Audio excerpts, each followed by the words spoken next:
Hello and welcome to i-nastava. Today's English class is for the fourth year. The topic is Rules and Rights. My name is Stephanie Kate Lukač and I'll be your teacher for the day. By the end of today's class, you will have composed a family contract. Also, you will have analyzed a human rights violation. For the class, you're going to need your notebook, something to write with, and a device with internet connection, whether it be a cell phone, laptop, whichever.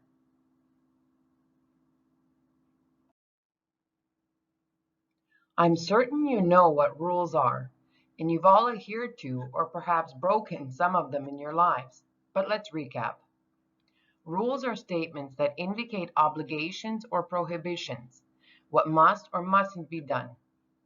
Everyone's favorite part of learning languages, or grammar for example, have rules you need to follow which state what is possible. Sometimes rules aren't so rigorous in regard to you having to do something.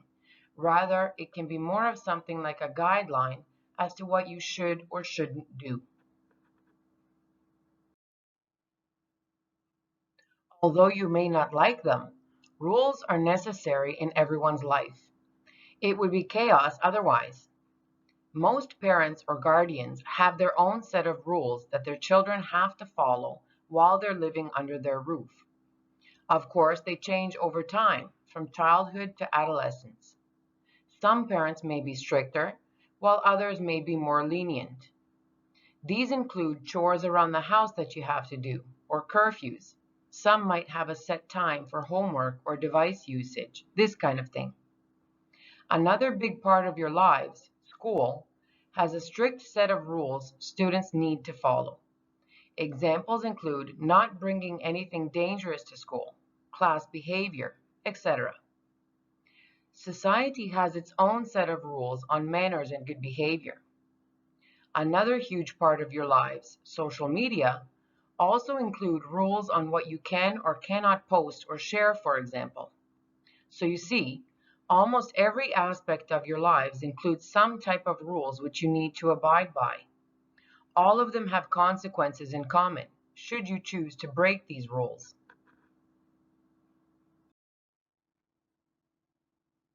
Do you have a set of household rules at home?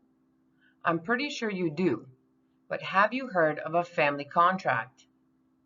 Please use the link on the screen to watch a video on this topic. Before you do, please write down the questions and take notes. Now would be a good time to pause the video in order to do the task. I hope you enjoyed watching the video and learned something new along the way. In order for the family contract to be successful, every member of the family needs to be involved and take part in making the contract.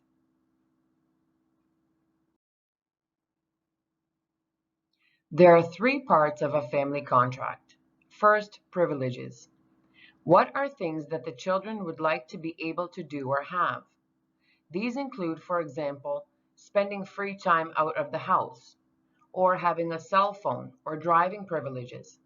Anything that is not necessary to have in your life, but you would like to have or be able to do. The second section contains expectations, or things that you're expected to do as a responsibility or behavior at home. The person advises families to be specific in this list. For example, take out the trash isn't specific enough. Taking out the trash every Wednesday, for example, is more appropriate and doesn't allow children to bend the rules and put off what he or she needs to do around the house. Lastly, consequences. What will happen if someone doesn't abide by the rules? The punishment should fit the crime, so to speak. For example, if you're not doing your homework or chores because you're spending too much time on your cell phone, the punishment should be taking away your cell phone privileges, not being grounded. This section can also list rewards, not just punishments. What reward can you get if you abide by the rules diligently or do well?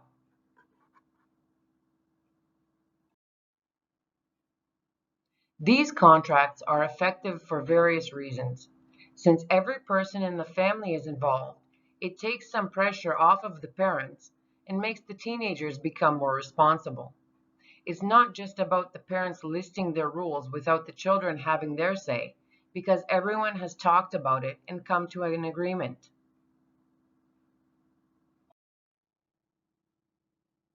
Please pause the video in order to make your own family contract. Pay attention to the guidelines from the video using the three main parts. If you're not able to make a digital contract, for example using Word, feel free to write it out by hand. Make sure to check for spelling and grammatical errors before handing it in to your teacher. You might want to ask your peer, a friend of yours, to look it over. Good luck!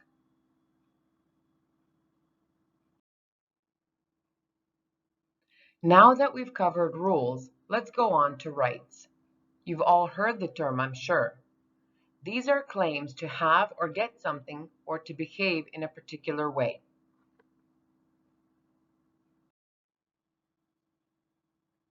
There are so many branches and aspects of different rights, but the main ones are listed here. Human rights are the most fundamental rights. These include economic, social, cultural, civil, and political rights. For example, everyone has a right to work and receive payment for their work. Everyone has a right to practice their culture and language regardless of where they live. Once you turn 18, you all have the right to vote. The law, healthcare, gender, and minorities all include rights that people have within these groups. For instance, everyone has the right to free basic healthcare. Sometimes we take going to the doctor when we get sick for granted, while less developed countries unfortunately don't receive the same treatment.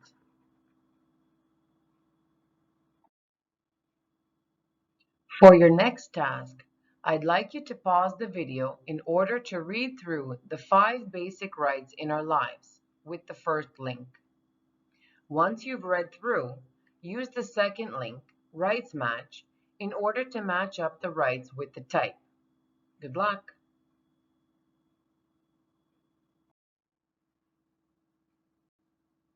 For your next task and final task, I'd like you to find an article which contains the issue of a human rights violation. There's no specific branch you have to adhere to. Anyone you find interesting will do. Summarize that article and make a recording in order to inform or report on the matter. Then state your personal opinion. It should be 5 to 7 minutes long, and most importantly, you must state your source, where the article came from. Before you pause the video to do the task, please go through the following slides in order to help you.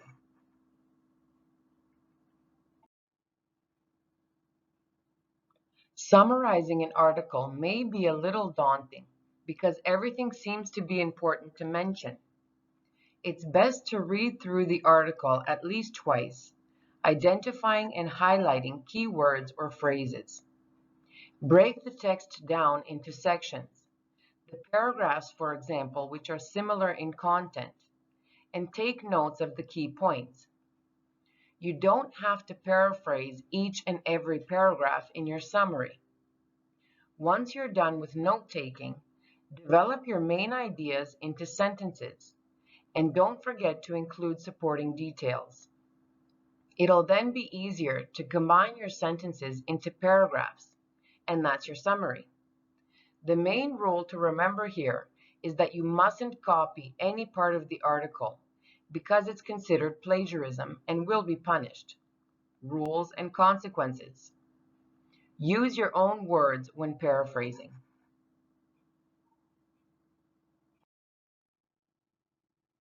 Take a look at the rubric so you know what is expected of you and what to watch out for before handing in your recording to your teacher. How accurate are you in your summary? Have you included the major points and supporting details? Is your vocabulary using any new words you may have found? Do you have a wide range and accuracy? Is it difficult to understand what you're talking about? Have you clearly discussed what the violation is and why it's a problem? Have you spoken clearly and loud enough? Or have you spoken too fast or too softly? Does your summary last for the appropriate time? Or are you a little short or way too long? I hope these tips have helped you with your assignment. I hope you've enjoyed today's lesson. And remember to stay safe, stay healthy, and take care of yourself.